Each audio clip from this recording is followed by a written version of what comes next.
il va naître un nouveau type de rapport amoureux qui n'existait pas avant, ni dans d'autres cultures. Non pas que les hommes, les femmes, les hommes et les hommes, j'en sais rien, ne se sentaient pas attirés l'un par l'autre, n'est-ce pas? Mais entre les cantiques des cantiques, non? Et Abélard et Loïs, il y a une différence énorme. Non, il y a une différence énorme. Pourquoi? Parce que tout à coup, dans l'émergence de l'amour en Occident, comme une pratique occidentale, n'est-ce pas? Ce qui va émerger, c'est l'idée de que, contrairement au lignage qui déterminait les alliances, l'individu va émerger comme une instance de liberté par rapport aux autorités, bien sûr, qui va dire, je choisis par affinité élective, et non pas par lignage, par caste, par je ne sais rien, vous voyez. J'ai choisi de suivre ma passion amoureuse avec l'autre au-delà des les autorités. Hein? C'est pour ça que les discours amoureux, les pratiques amoureuses, on dit c'est Héloïse qui a inventé l'amour. Hein? C'est-à-dire, vous savez, l'histoire d'Héloïse et Abélard. Abélard il avait 40 et quelques valets, Héloïse avait 18, et Abélard était un philosophe libertaire, comme ça un peu libertaire et libertin, qui siégeait dans des campements autour de Paris, comme ça. Et Héloïse était une jeune très intelligente, comme ça, qui exige à son oncle, qui était un chamois, qu'il voulait apprendre la philosophie avec cet homme-là. Alors bon, le mec, l'oncle, il amène Abélard à voir Héloïse.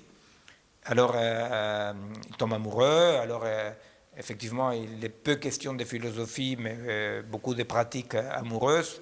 Parce qu'il parle du fouet, des choses comme ça que je ne me souviens pas quel philosophe parlait de fouet, normalement, n'est-ce pas? Et il dit, je suis ta catin, etc. Bon, voilà. Et donc... à un moment donné, les chamois se rendent compte, vous connaissez l'histoire, non? C'est-à-dire, il paye quelqu'un pour qu'il coupe le roupignoles à Abélard. Abélard, alors là, je le comprends, ça le démotive quand même largement de son amour, et il se fout dans un couvent.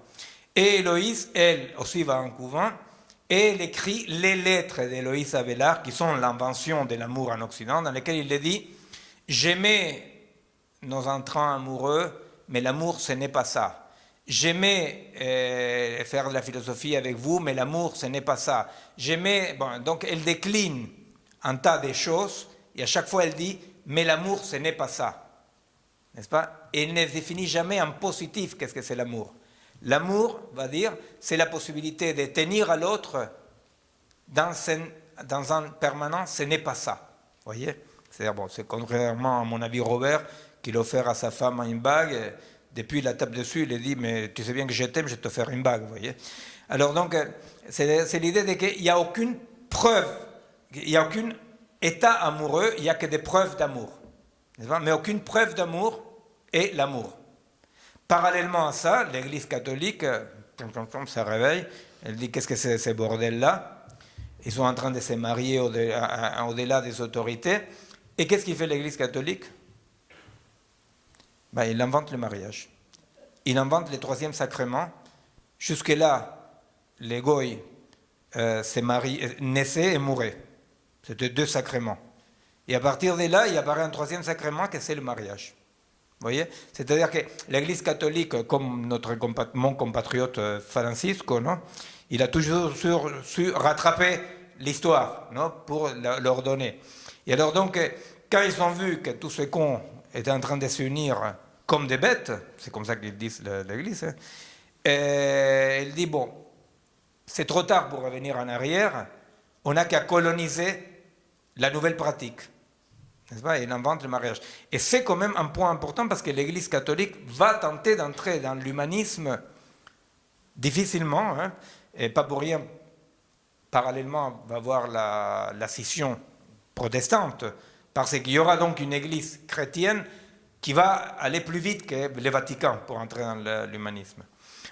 Alors, Là, on va faire une pause. Et ce que je voudrais, c'est après un tout petit peu entrer dans essayer de comprendre les fonctionnements de la société humaniste, la société moderne, pour arriver aussi à comprendre plus tard la fin de ces cycles-là, de ces cycles-là, n'est-ce pas? C'est-à-dire qu'en histoire, en anthropologie, aucune société se trompe ou pas se trompe.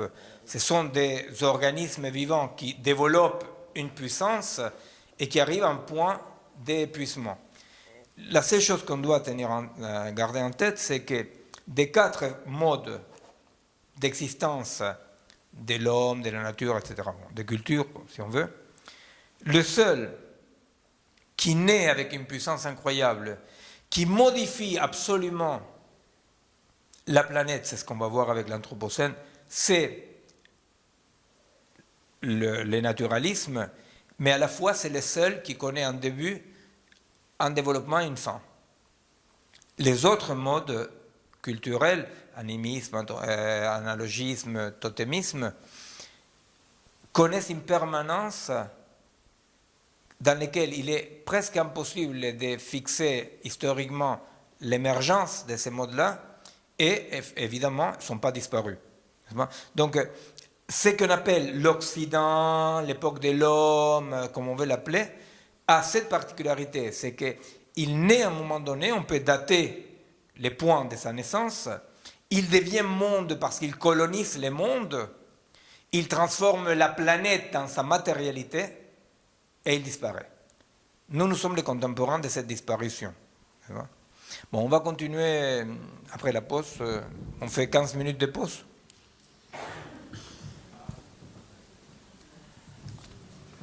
Bon.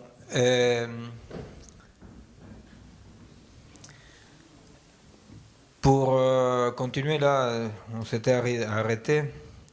Vous vous rappelez que la dernière fois, quand j'ai parlé de l'émergence de ces mondes unifiés, ces mondes de la postmodernité, à la fois de la modernité, pardon, à la fois ça signifie l'émergence pour la première fois d'un monde. Hein? C'est-à-dire que l'idée même qu'il y a un monde est l'idée de ces principes universels, qu'il y a quelque chose qu'on peut appeler un monde.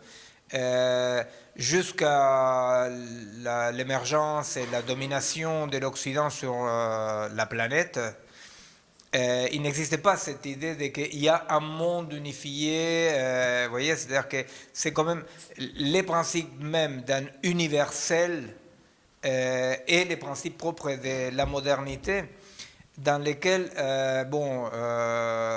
les mathématiques, par exemple, vont occuper un rôle central, hein, c'est-à-dire parce que pour l'Occident, il y a des sciences que du mathématisable, hein, c'est-à-dire c'est un passage du qualitatif vers le quantitatif, n'est-ce pas? C'est-à-dire que il y a des sciences, il y a des compréhensions, on ne peut agir que sur ce qu'on peut mathématiser. Et par rapport à ça, on peut identifier les débuts aussi de la théorie de l'information.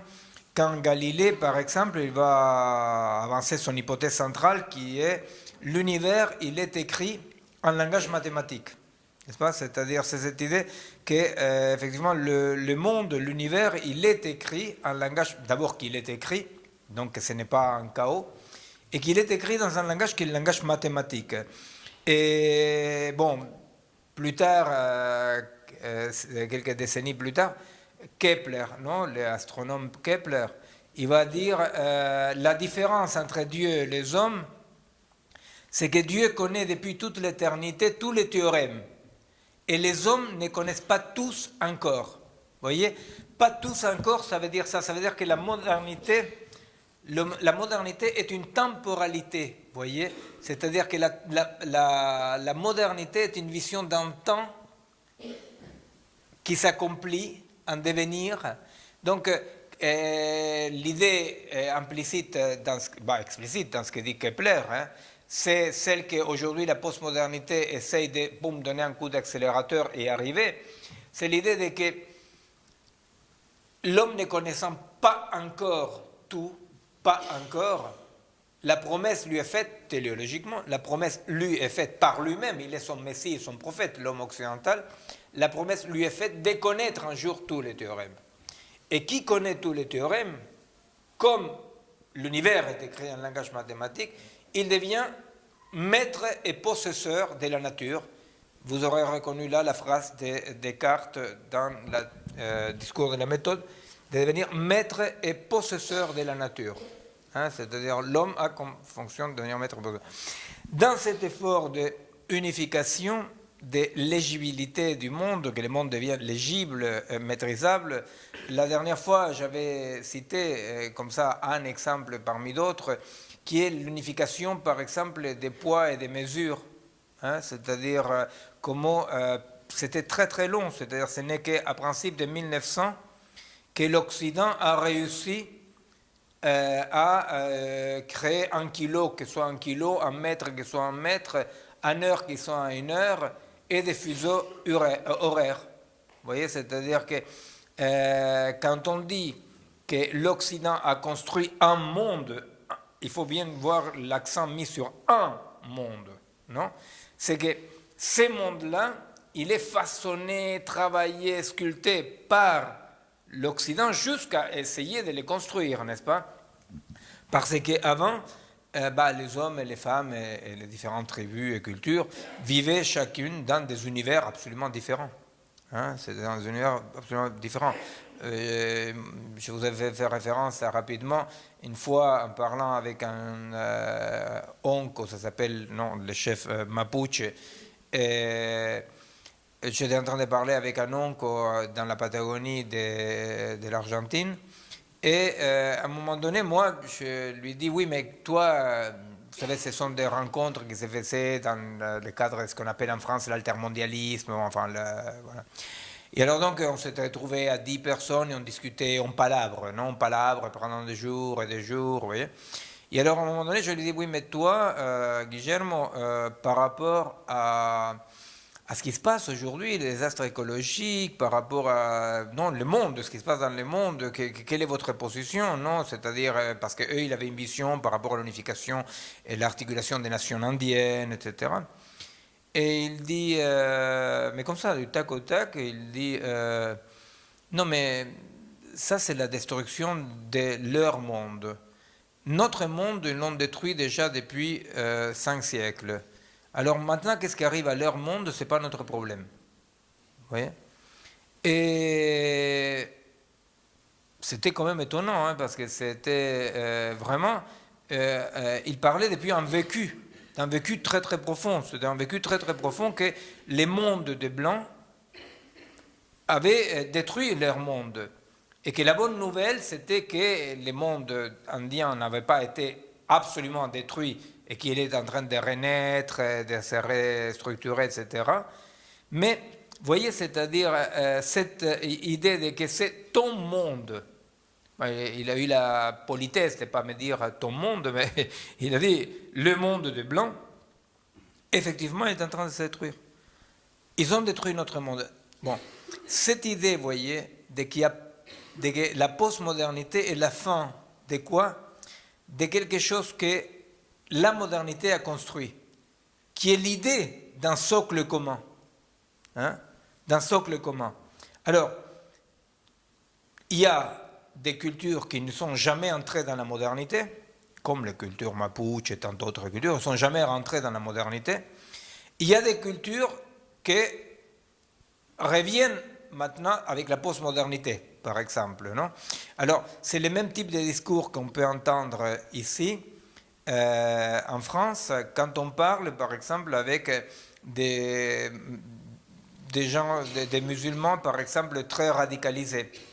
Un musulman très radicalisé, si vous lui dites non d'accord, mais notre monde ou quelque chose d'équivalent, il va vous dire pareil, c'est-à-dire vous dire que lui, il ne s'expérimente pas, il ne se pense pas, il ne se perçoit pas dans un socle commun qui unifierait tous les hommes parce qu'on est des hommes. Vous voyez? Alors, ceci a donné origine, ça a originé, non, était à l'origine d'une des théories racistes aujourd'hui les plus développées, que c'est ce qu'on appelle le relativisme culturel. qui dit chaque culture doit vivre en concomitance, mais sans se mélanger, etc. Non, ça, c'est la vision idéologique réactionnaire de la chose, n'est-ce pas? Qui ne trouve en face d'elle qu'une sorte de remake nostalgique de l'universalisme. Et le problème, c'est que c'est très compliqué, vous voyez, parce que la construction d'un monde un par l'Occident était effectivement très très très loin d'être le monde des bisounours, hein, c'est-à-dire c'était le colonialisme, l'extermination, l'écrasement des peuples, c'était quelque chose de très très dur. Et quand vous regardez depuis le tiers-monde l'Occident, eh bien effectivement vous pouvez dire, comme il dit Guillermo, là, l'oncle en question, de dire c'est leur monde, quoi, c'est pas mon monde, non? Et cette rupture de socle commun, effectivement, se situe dans une sorte de manichéisme, soit relativisme culturel, donc chacun chez soi, il n'y a aucun type de possibilité d'avoir un socle commun, soit remake d'universalisme. Bien entendu, c'est vers quoi nous allons et c'est ce qu'on va essayer d'expliquer, que sont nos hypothèses, c'est que le socle commun n'est ni une permanence de la tradition, ni une déterritorialisation totale, non, mais une production locale du commun, n'est-ce pas? Une production locale du commun. Hein, c'est-à-dire, bon, ça, on va, je dis ça un peu, ce qu'on verra plus loin, mais c'est effectivement les expériences que nous faisons en Amérique latine, en Italie, dans certains quartiers, bon, même en France. L'idée, c'est comment est-ce qu'on peut, nous, construire quelque chose qui construit un socle commun et qui échappe, non, de cet universalisme moderne qui est vécu par 4 cinquièmes de la planète, plus, comme du colonialisme, vous voyez, et non plus ne pas tomber dans la défaite de la pensée et de toute possibilité de solidarité qui est le relativisme culturel. Bon. Là, je m'avance un tout petit peu, mais l'idée, c'est de dire que le monde est une création de l'Occident. Parallèlement à l'Occident, il y a des mondes, et avant l'Occident, il y avait des mondes, et maintenant, on se trouve à nouveau avec cette multiplicité qui éclate, et notre préoccupation, c'est effectivement comment du commun peut exister. Bon. Avant de venir là, pour vous illustrer ces passages, on parle maintenant de l'Occident, donc on parle de la France, qui est grosso modo le lieu où la modernité va se penser à partir de l'an 1000, 1100, 1200, n'est-ce pas? Avec l'émergence aussi des mouvements nominalistes dans ce qui serait l'Angleterre aujourd'hui, bon, qui est la rupture avec les autorités. Ici, au Moyen-Âge, le Moyen-Âge européen, d'un point de vue anthropologique, c'est une structuration analogiste. Hein, c'est-à-dire c'est comme dans le bouddhisme, etc., bon, ce qu'on a expliqué avec l'analogisme. Alors donc, on part de ces mondes d'une harmonie dans lesquels tout a sa place et tout doit occuper leur place, vers un monde dans lequel tout se déplace. Hein?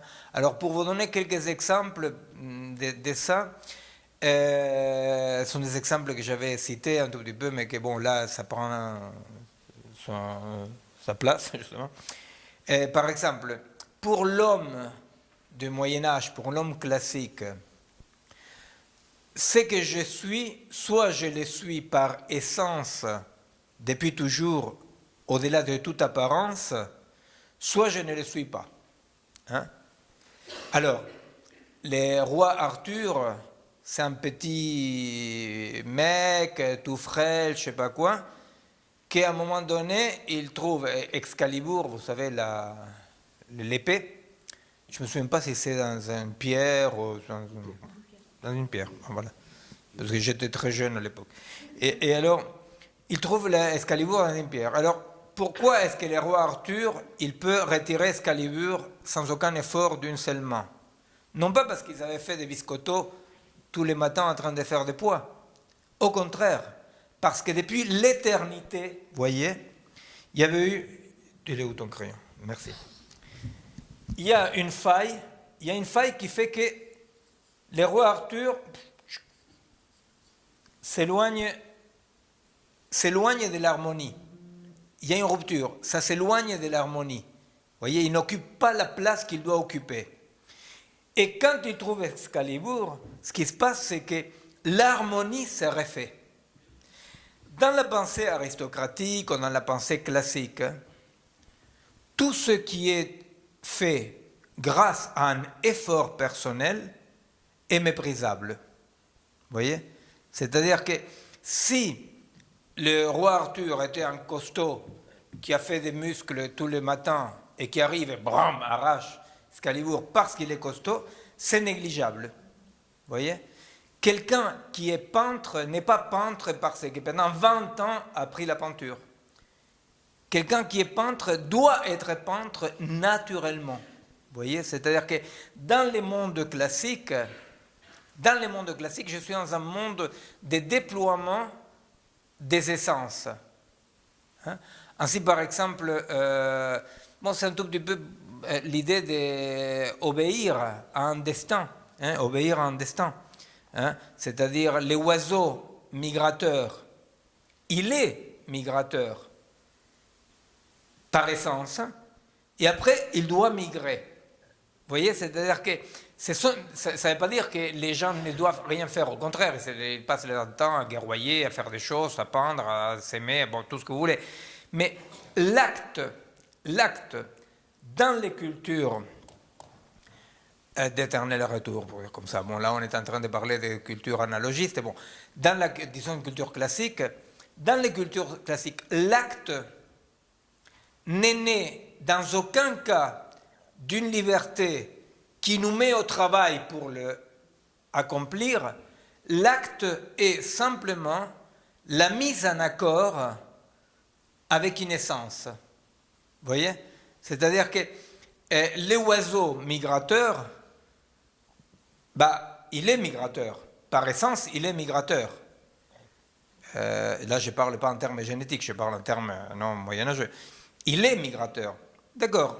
Donc, il migre parce qu'il est migrateur. Vous comprenez? C'est-à-dire qu'il n'y a aucune émancipation des coordonnées d'autorité, pour le dire comme ça, est bien vu. Au contraire, tout éloignement implique une faille dans l'harmonie.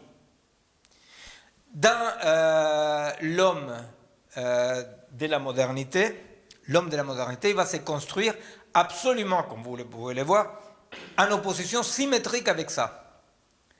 Pour l'homme de la modernité, toute territorialisation, vous voyez, là on a une idée claire de qu'est-ce qu'on peut dire, qu'est-ce qu'on veut dire quand on dit territorialisation. On veut dire le oiseau migrateur, il est territorialisé dans son essence. Vous voyez, il est territorialisé dans son essence. Donc, les actes qu'il va accomplir dans sa vie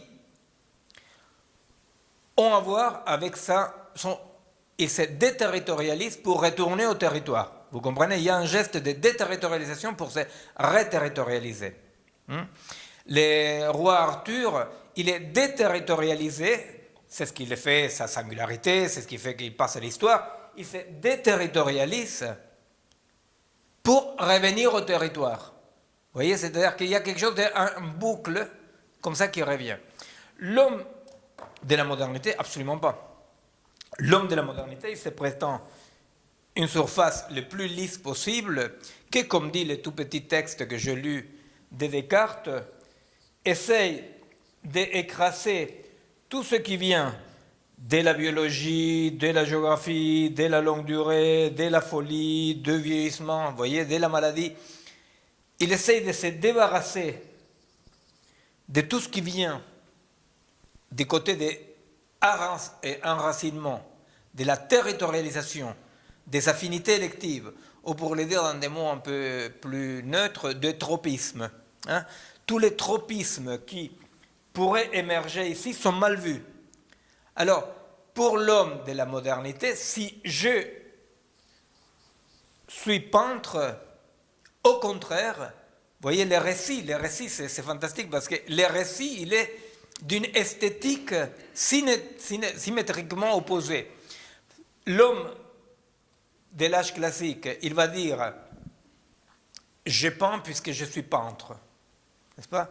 Et l'homme de la modernité va dire rien, vous voyez dans son récit, il va dire rien ne permettait que je peins, mes parents n'avaient pas de culture, je viens du caniveau, je me suis fait tout seul et je suis peintre. Vous voyez?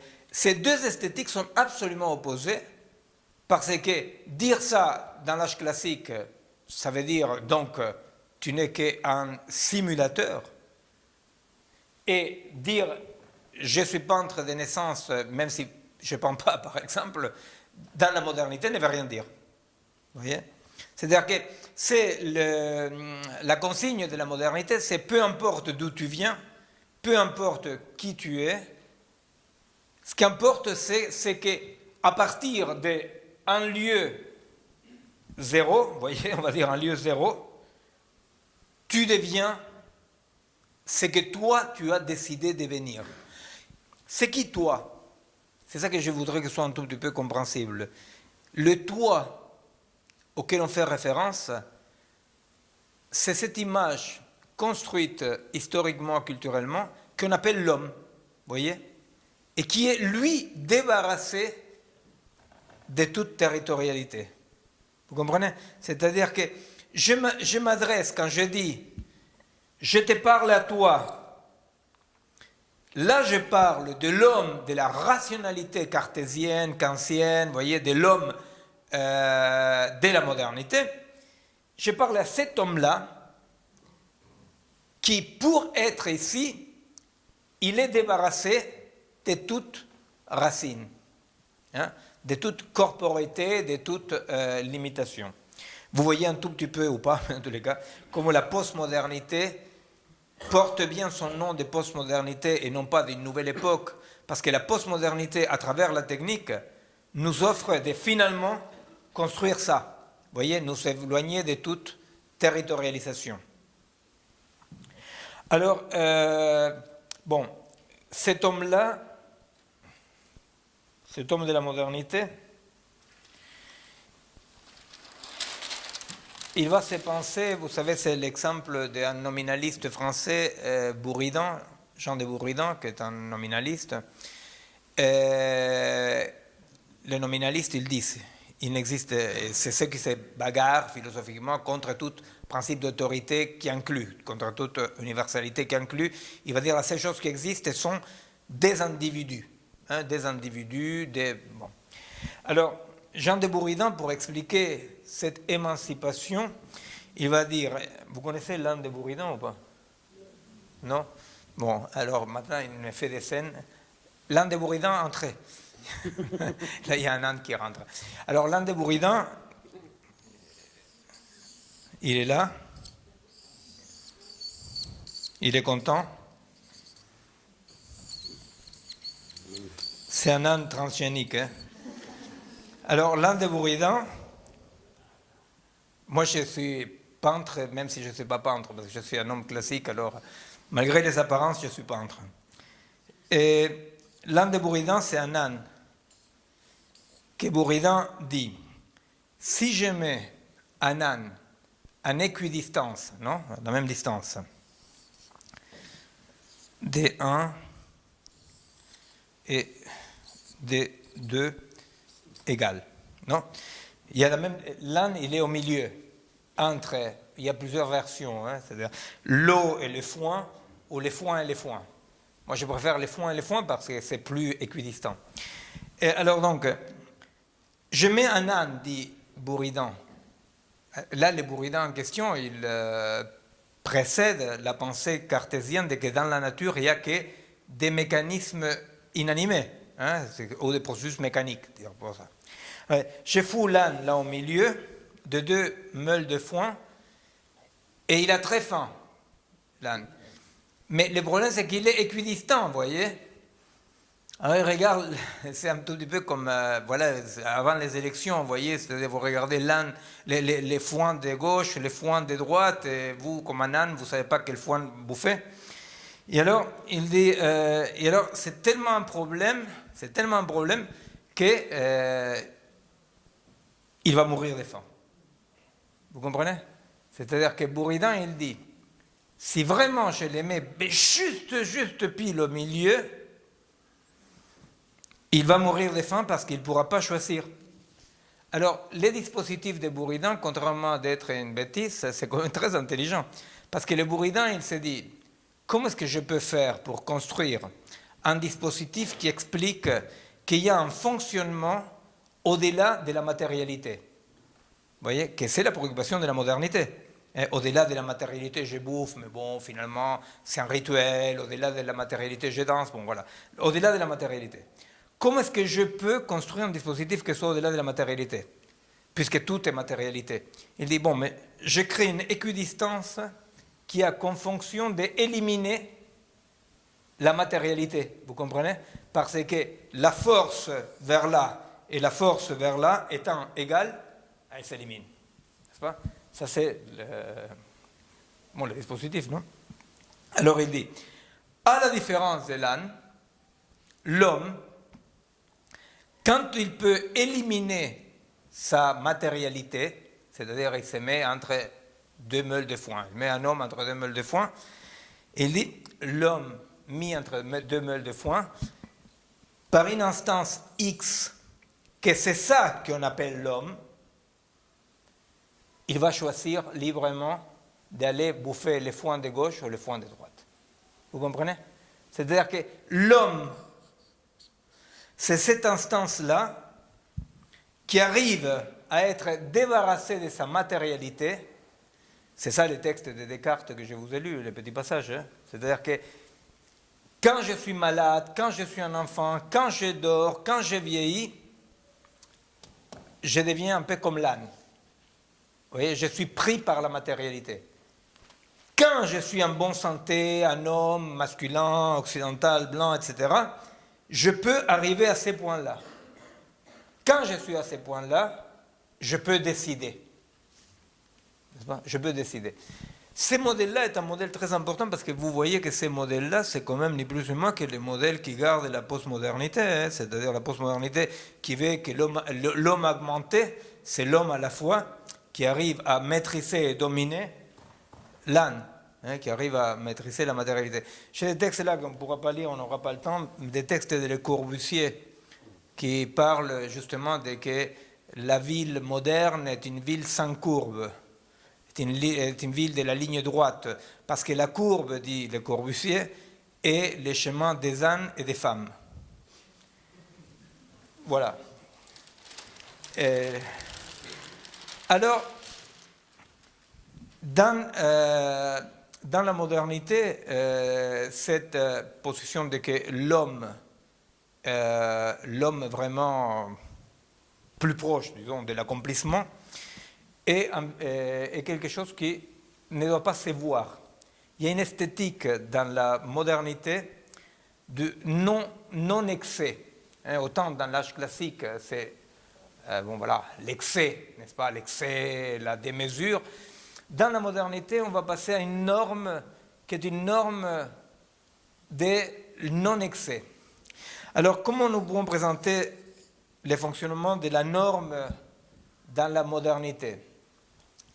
La norme dans la modernité, tantôt se revendique de la nature, tantôt de l'antinature.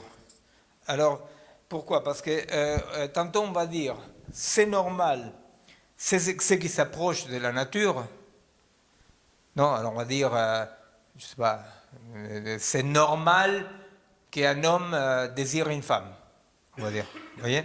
Et c'est anormal qu'un homme désire un homme.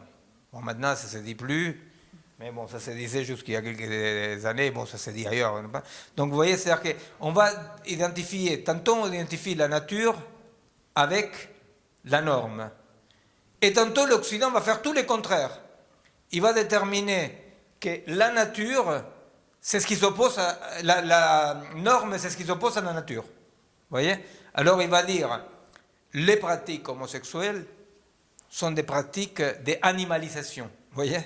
Ou certaines pratiques sont d'animalisation. Bouffer avec les mains, ça animalise, vous voyez? C'est-à-dire que l'Occident va utiliser la norme de deux façons absolument opposées, mais avec les mêmes résultats. Tantôt on va dire, bouffer avec les mains, ça animalise, donc la norme n'est pas naturelle. Tantôt il va dire c'est normal de bouffer avec des couverts. Vous comprenez? Bon, en permanence, on est dans cette double discours. Alors, la norme dans la modernité, c'est défini par quelque chose qui est profondément à voir avec une esthétique profonde, non une esthétique de beau, de mignon, je ne sais pas quoi, une esthétique dans le sens des formes. Pourquoi? Parce que la norme en Occident va se définir par rapport au visible. Ce qui s'éloigne de la norme devient visible. Hein? Alors, par exemple, être noir, c'est pas très normal. Pourquoi? Parce que, par exemple, si c'était normal d'être noir, personne dirait le président des États-Unis est noir. Vous voyez? Je n'ai jamais entendu des grandes manifestations de joie parce que le président des États-Unis était blanc. Tu sais, le président des États-Unis, il est blanc. Pourquoi? Parce qu'être blanc, ça ne se voit pas. Vous voyez? C'est-à-dire que la norme se définit par ce qui est visible. S'il est visible, c'est anormal. Vous comprenez? Hein? C'est-à-dire, être femme, par exemple, ce n'est pas tout à fait normal non plus. Parce qu'on va dire, la présidente de l'Argentine est une femme. Et je n'ai pas de souvenir qu'on ait jamais dit, le président de l'Argentine, tu sais, c'est un homme. Vous voyez? Il n'y a rien à voir. Vous comprenez? C'est-à-dire que dans la norme, dans la modernité, dans la norme, il n'y a rien à voir. S'il y a à voir, c'est parce que ce n'est pas tout à fait normal. Vous voyez? Alors, vous imaginez que par rapport à l'homosexualité, c'est comme ça qu'on écrit en biologie l'homosexualité, par rapport à l'homosexualité, ben, la même chose. C'est-à-dire, vous avez entendu parler à l'époque de Chirac de que le maire de Paris était hétérosexuel, par exemple? Non, ce n'était pas une nouvelle. En revanche, tout le monde saura que le maire de Paris est homosexuel. Vous voyez? Donc, la norme se définit par un discours sur ce qui est visible et qui menace la norme, par rapport auquel, effectivement, la norme a des discours. Être objet de discours, c'est toujours dangereux. C'est toujours dangereux. Parce que quand on est objet de discours, effectivement, être objet de discours, ça signifie être objet d'une normalisation, d'un traitement. Vous voyez, il y a quelque chose qui ne va pas. Il y a quelque chose qui ne va pas. Il y a quelque chose qui dépasse la non-visibilité normale. Alors, parallèlement, effectivement, par exemple, voilà, c'est toxicomane. Un toxicomane, il est en dehors de la norme. Cette norme-là, elle est définie, effectivement, aussi, elle est dominante aussi dans la tête des groupes objets de discours. Hein. C'est-à-dire, et d'ailleurs, quand vous êtes un groupe objet de discours, vous avez intérêt, tout à fait intérêt, d'adopter les discours dominants. Hein, c'est-à-dire que si vous êtes un alcoolique, vous avez tout à fait intérêt à dire à votre médecin, à votre famille, à l'assistance sociale, de dire « c'est pas bien ». Si vous êtes un alcoolique et dites « j'adore ça et je vais crever d'une cirrhose et je t'emmerde », c'est mal vu. Je me souviens, aux années 80, il y avait un groupe d'usagers des drogues, mais pas gentils, usagers des drogues, quoi. Voilà. Et c'était hyper mal vu parce qu'effectivement, c'est-à-dire, si tu es un toxicomane, d'accord, tu es un toxicomane, on veut bien s'occuper de toi, tout ça, mais tu la fermes. Parce que quelqu'un qui est objet de discours, il est privé des paroles. C'est-à-dire que celui qui est objet de discours, sa parole, non pas qu'il soit muet, mais sa parole devient symptôme. Vous voyez? Tout ce qu'il va dire un toxicomane va être interprété par l'assistance sociale, les médecins, les psychologues, comme symptôme. Vous voyez? C'est-à-dire que ce qu'il va faire un fou, imaginez-vous avec les fous. Si vous avez vu ce qu'on appelle des peintures des schizophrènes, et vous avez vu ce que Dali peignait, la grosse différence, c'est que Dali s'est pressé de signer avant d'être diagnostiqué. Vous voyez? Parce que si Dali avait été diagnostiqué à temps, il aurait passé, à l'as. Pourquoi? Parce que la peinture des fous, ce n'est pas de la peinture. C'est du symptôme à interpréter. Vous voyez? Et ça, c'est quelque chose de tout à fait argumentée, c'est-à-dire on dit effectivement non, un fou, la peinture d'un fou, quand même c'est un symptôme, l'art c'est autre chose. Et c'est quoi l'art? L'art c'est comme dans des Buridan, l'art c'est ce qui vient d'ici et pas d'ici. Vous comprenez? C'est-à-dire que dans la norme de la modernité, dans les sociétés de la norme, que sont nos sociétés de discipline, de normes, de surveillance, dans la norme de la modernité, la même production d'un art abstrait, surréaliste, je ne sais pas quoi, si ça vient de quelque chose qui est pris dans la matérialité, c'est-à-dire c'est un fou, n'est pas considéré comme artistique. Vous voyez? Ça sera considéré comme artistique seulement quelque chose qui est fait au-delà des symptômes. Il y a des travaux de Lévi-Strauss, des discussions de Lévi-Strauss, je ne me souviens pas avec qui justement, dans lesquels quand même ils discutent de ça en disant, bon, mais effectivement, est-ce qu'on peut considérer comme art ce qui produit quelqu'un qui est sous la contrainte, vous comprenez? Ils ne disent pas ce qui est sous la contrainte, mais c'est ça. Hein? En tant qu'art, ça serait seulement là. Bon. Alors, on voit bien le côté épocal. Vous imaginez un pauvre éducateur, un psychologue, un médecin, qui, dans la Chine de 1800, allait voir un monsieur jeté sur son lit en train de fumer d'opium et lui dire « Écoutez, on voudrait bien vous aider, vous allez mal ». L'autre était jeté sur son lit en train de fumer d'opium comme un porc. C'était la preuve maximale de sa réussite dans la vie. Il avait tout réussi, la preuve c'est qu'il allait se faire crever en train de fumer de l'opium. Vous voyez? Et donc cette norme-là qui se présente comme si naturelle, effectivement elle évolue tout le temps. Hein.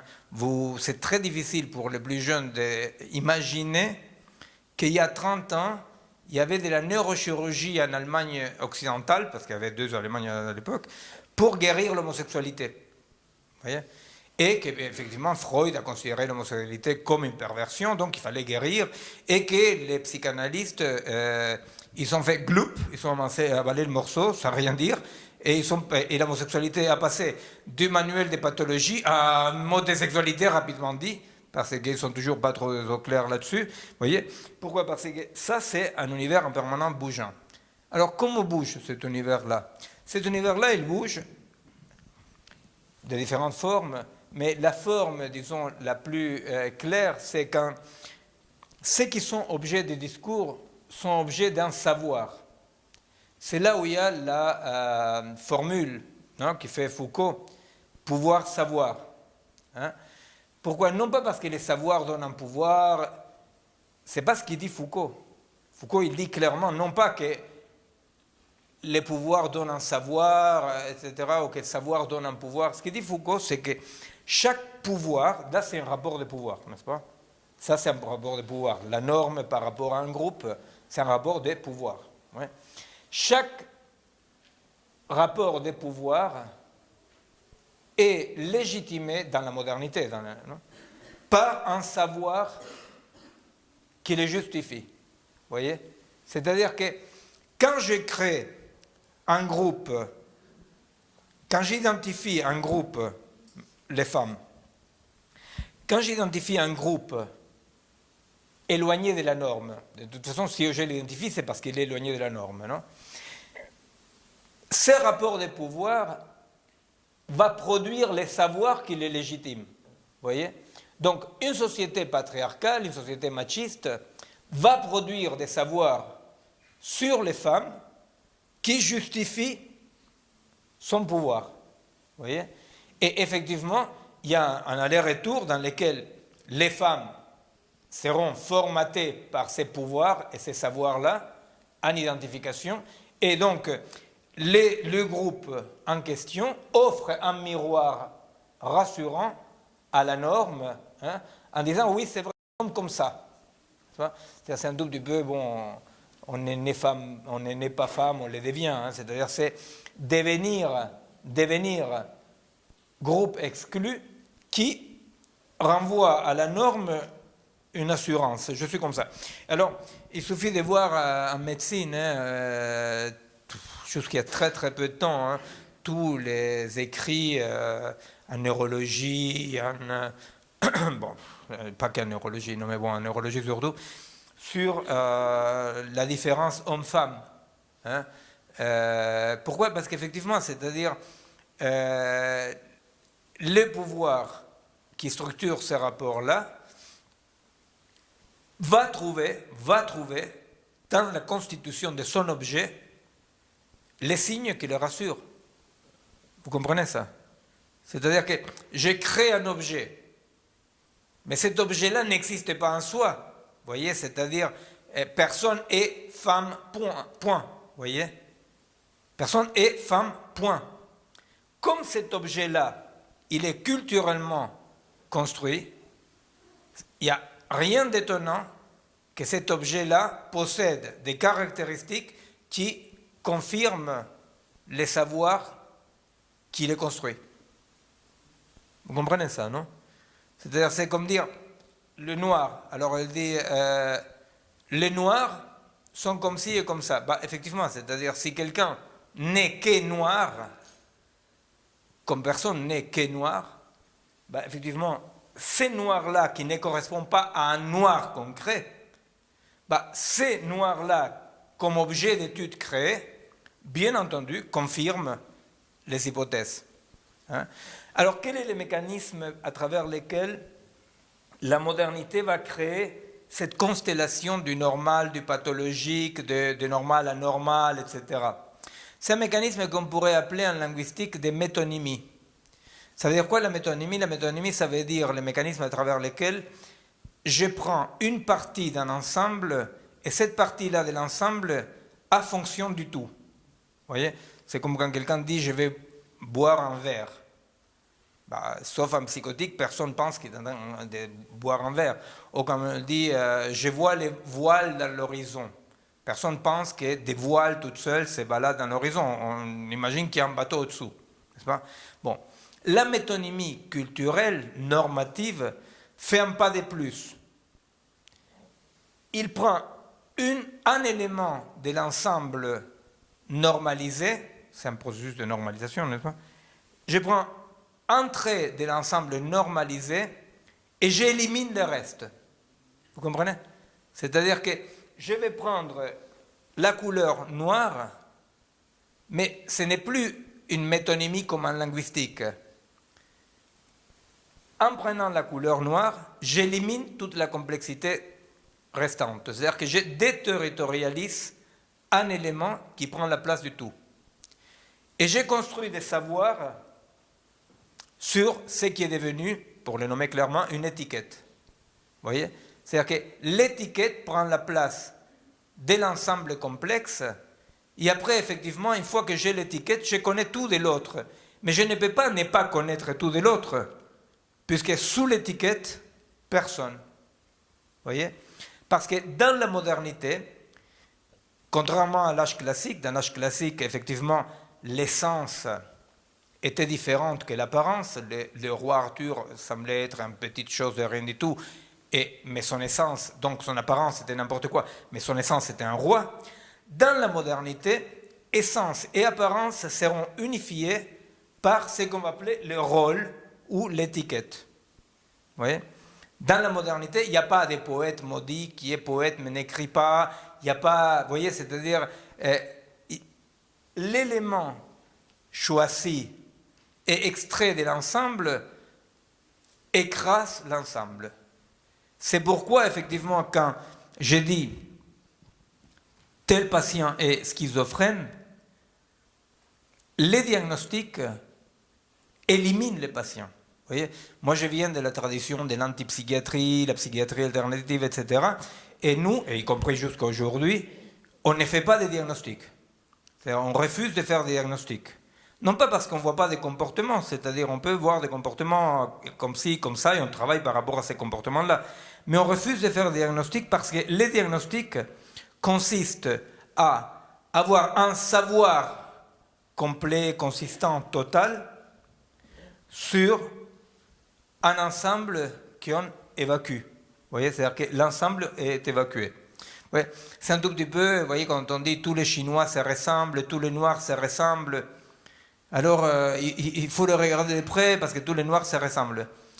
Ça, c'est ce qu'on appelle effectivement une perception normalisée.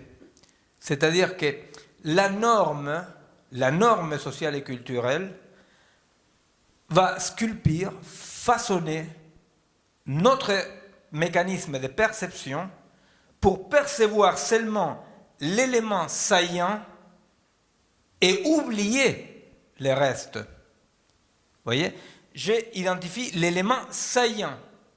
Mais l'élément saillant me donne à moi la certitude d'avoir un savoir total sur l'objet en question. C'est compréhensible ça, non? C'est pour ça que quand les mecs ils disent les femmes sont toutes pareilles, bien sûr, parce qu'il est en train de parler non pas des femmes concrètement, il parle de l'ensemble des femmes qui, par rapport à l'étiquette, sont toutes pareilles. Alors,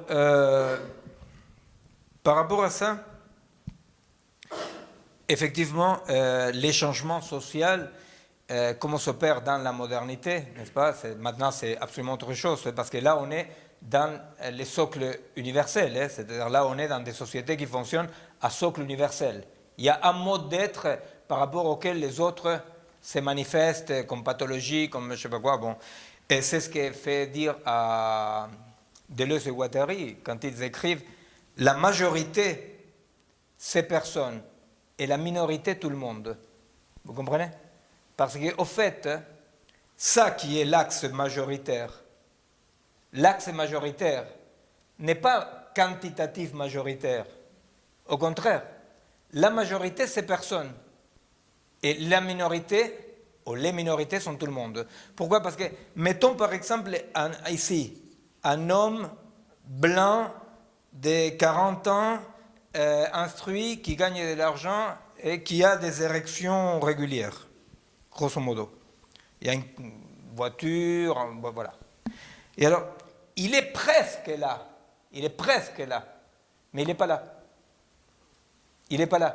Pourquoi? Eh bien, parce que malgré ces érections régulières, on ne sait pas quel est le fantasme de l'érection, ou parce que peut-être il a beaucoup de succès dans son boulot, mais son succès l'angoisse à un point terrible qui le met des insomnies. Vous comprenez? C'est-à-dire que personne est là-dedans.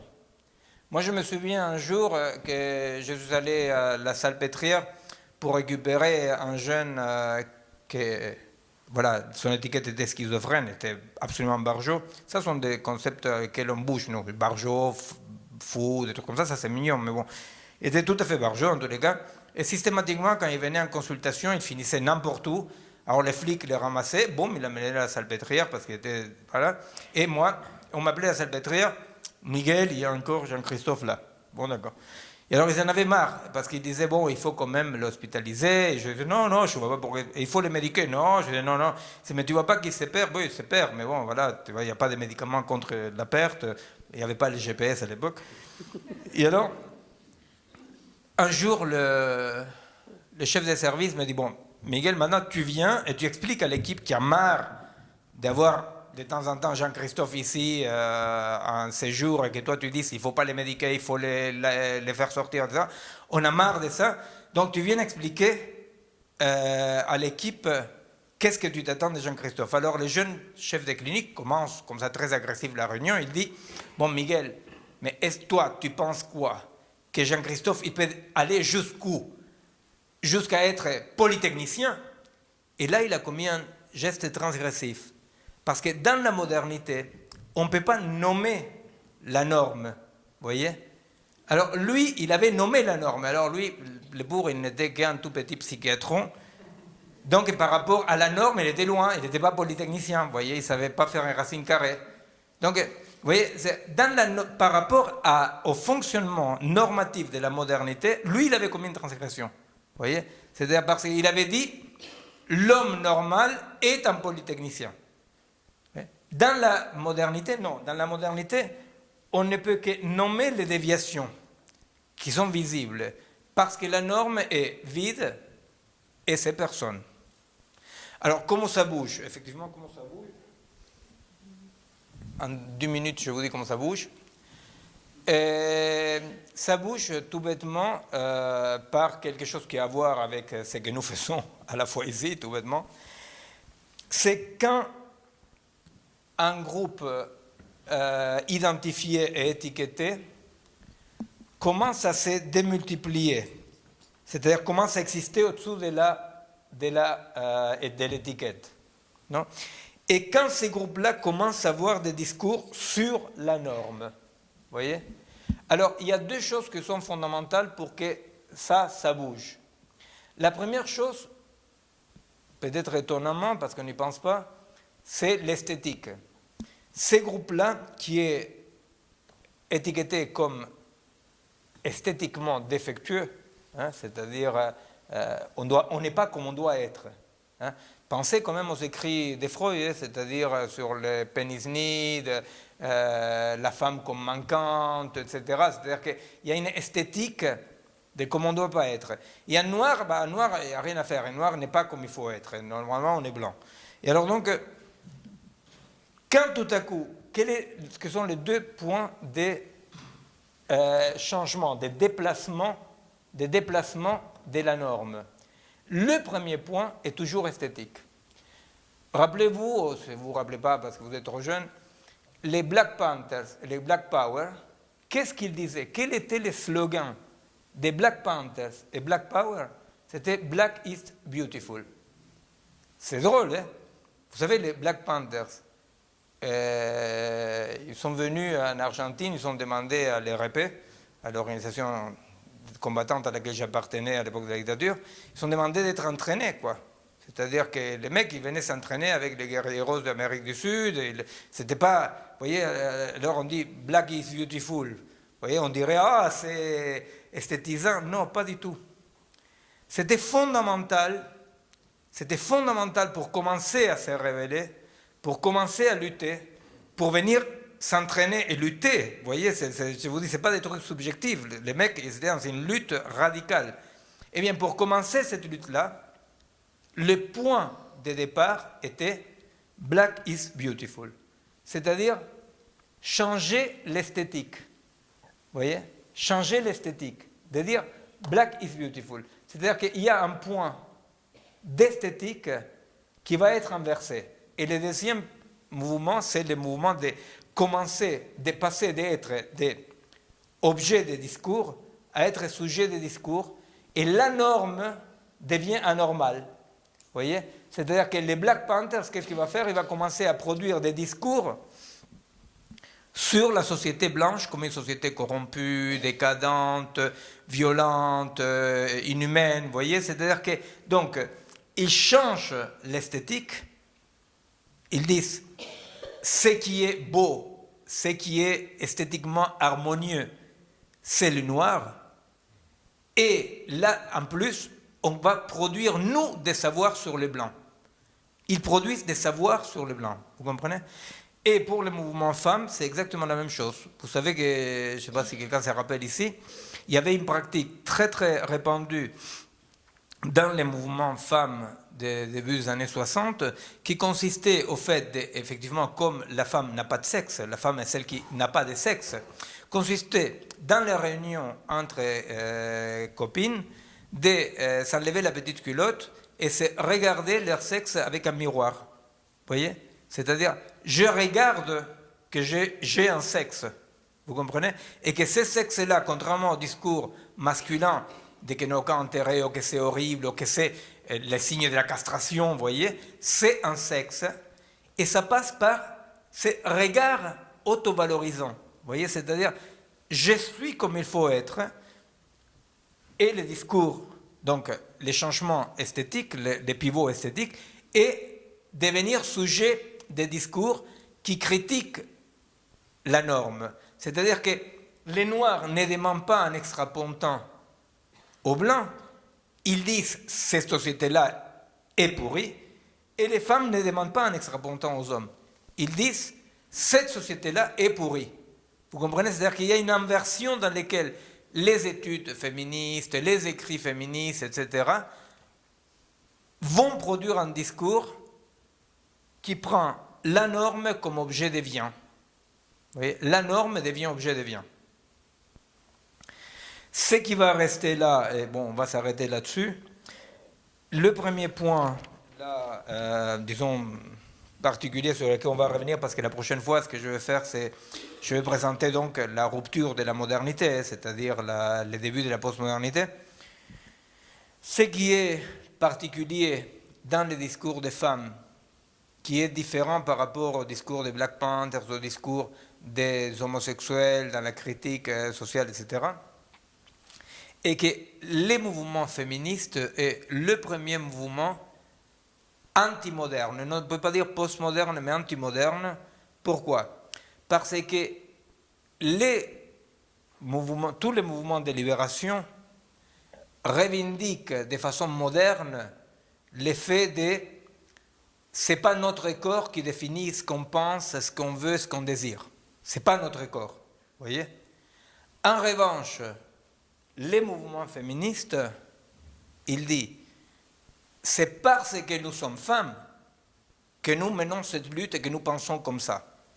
Et effectivement, je me souviens à l'époque, quand je suis arrivé en France, encore c'était un tout petit peu l'époque de ça, il y avait des réunions entre femmes et toujours il y avait un homme ou deux qui voulaient entrer. Alors c'était très drôle à l'époque parce que, non, pourquoi est-ce que j'étais là? C'était parce qu'à l'époque j'étais femme. Non, j'étais là parce que on m'invitait en tant que, voilà, les filles voulaient bien qu'un guerriero libéré vienne leur parler un tout petit peu de la lutte. Voilà, alors on m'invitait.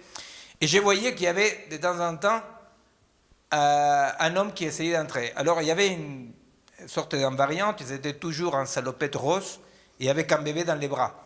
N'est-ce pas? C'est-à-dire en s'excusant d'être un homme, quoi, un tout petit peu, en disant non, non, non, et non, tu ne peux pas entrer. Alors, les discours que ça disait les mecs, ils arrivaient, ils disaient mais je suis pour le féminisme, le patriarcat est une horreur, le machisme est une horreur, je suis plus féministe que Simone de Beauvoir. Et les filles disaient non. Ils disaient mais pourquoi non? Non, tu ne peux pas comprendre. Tu ne peux pas comprendre. Tu ne peux pas comprendre, dans le mouvement black, a connu une époque de radicalité première, mais qu'après, il était dépassé vers des alliances avec d'autres mouvements de libération, avec nous, par exemple, avec les tiers-mondes, etc. Dans les mouvements femmes, tu ne peux pas comprendre était subversif par rapport à la modernité, parce que d'une façon ou d'une autre, évoquait une invariante corporelle qui entrait en ligne de mire. Vous voyez, c'est-à-dire que du coup, l'autre pouvait être d'accord avec sa tête, mais vous voyez, il y a un retour du corps. Les mouvements féministes, en tant qu'un des seuls mouvements d'émancipation qui a réussi, c'est-à-dire les Black Panthers ont réussi, mais les mouvements révolutionnaires classiques n'ont pas réussi, n'est-ce pas? Eh bien, quand même, les triomphes, pas encore planétaires, on s'en fout, mais les triomphes des mouvements féministes est à la fois un triomphe d'un mouvement d'émancipation en partie classique et en partie subversif par rapport à la modernité, parce que quelque part, l'homme le disait, nous sommes tous là, n'est-ce pas, le disait, et les filles disaient non. Vous voyez, c'est-à-dire, il y a quelque chose de l'expérience vécue d'être une femme, qui renvoie donc à des invariantes corporelles, que l'autre ne pouvait pas comprendre. Bon, alors, la prochaine fois, pour que vous sachiez un tout petit peu le programme, la prochaine fois, ce qu'on va faire, c'est qu'on va attaquer la modernité, non, le naturalisme, etc., qui conduit à ce qu'on appelle l'anthropocène, effectivement, connaît un moment d'apogée, de développement de puissance fantastique, et un moment de déclin, et un moment de fin. La fin de la modernité, elle est datée et datable en deux périodes qui sont très courtes dans le temps. Une période, c'est 1900, qui est l'explosion du socle scientifique, rationnel, épistémologique, et grosso modo 1980, quand il y a l'explosion des formes sociales modernes. La prochaine fois, je vais aborder ça, c'est-à-dire les débuts de la postmodernité. Alors ce que je vous propose, c'est, je vous rappelle qu'il y a des réunions intermédiaires dans lesquelles on essaye un peu de métaboliser, d'apporter des éléments en disant par rapport à ça, comment est-ce que mon expérience, etc. Et je vous invite donc à venir le 16 décembre. Donc ce n'est pas du tout intermédiaire parce que notre prochaine réunion c'est le 6... Ah non, c'est intermédiaire, oui, d'accord. et notre prochaine réunion c'est le 6 janvier. Et donc, le 6 janvier, on continue avec ça. On va présenter la problématique de l'épuisement, éclatement de la modernité. Ce que je vous proposerai, si vous êtes d'accord, de développer un peu plus ce qu'on a fait aujourd'hui, c'est-à-dire c'est que, quitte à bordéliser un peu la chose, il n'y a aucun problème, que vous posiez des questions au départ qui viennent un peu des groupes intermédiaires ou qui viennent de vous, hein. Et question un peu, je préfère qu'on avance d'une façon bordélique et plus lente ensemble, plutôt que de continuer avec mon programme. D'accord? Bon, voilà, on s'arrête là. Merci de votre attention. Merci. Voilà. Merci. Maintenant, je fais ton voiture.